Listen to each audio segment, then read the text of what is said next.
I came to jail illiterate because I was selling heroin when I was a kid. Because the old man next door gave me heroin, said, sell this. Every time you sell five, you get $20. I didn't even know how to count it all. I had so much money, you know. What I'm gonna go to school for? I got money, you know. I'm buying motorcycles and cars and trucks at 15. Bought a house at 18.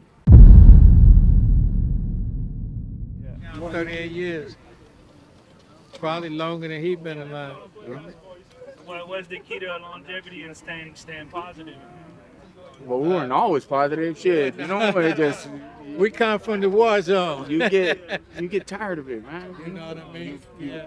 You evolve. You evolve, man. That's what it is. You evolve and you start realizing where you're at, Yeah. what you're doing.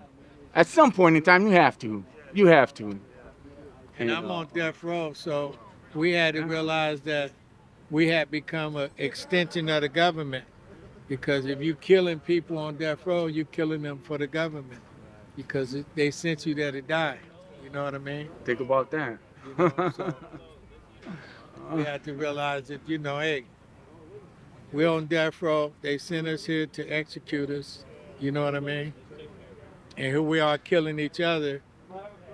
You have to realize someday, man, you're doing that for the man. You're doing that for the government. Now he don't have to pay to get him killed because you killed him for free. You know what I mean? So you saving the government money. That's how negative it can be. Think about that. That's how negative it can be, you know? So from that to this, Yeah. you know, you can change. Anybody can change if they want So to. we try to teach the youngsters now, you know, not the ways of the past, but the ways to get home and how you can function when you get home and get a job and not try to get that overnight hustle. Because that's what getting people killed, you know, because people hungry out there right now, you know what I mean? And it ain't no structure in those communities, especially in the high risk communities. Because people that's made it, they're not going back down there, you know what I mean? To start some kind of program to help those people. To try to just, you don't need no money. All you need is a heart to go down there and help. You know what I mean? You don't need a lot of money because there's so many different places. I had wrote a proposal. It's called GIG, a group to industrialize the ghetto. And that was the self-empowerment to help those youth, right? Give them some direction, put some brooms and some shovels and in their hands and clean up their own community and see what they can do. Fix the picket fences and help the elderly. You know what I mean? That's where it starts, too. You got to You have catch to them when they're start young. somewhere. Got to catch them when they're young. You know, get some sports programs where they can play ball, where they can do some things, get them off the street, show them another way. That's where you can talk to them. If you take a kid on a long walk, he gonna tell you what's on his heart and what's on his mind. But if you stand here and talk to him, he gonna tense up. He ain't gonna tell you nothing. Just say, let's go for a walk. Can you go for a walk? You take him for a long walk. Then he gonna tell you his whole life story. You know, even if it's just a walk around a track, 4 or 5 laps. He's gonna tell you everything on his heart. Then you know how to help him. You know what I mean? But if you don't spend that time,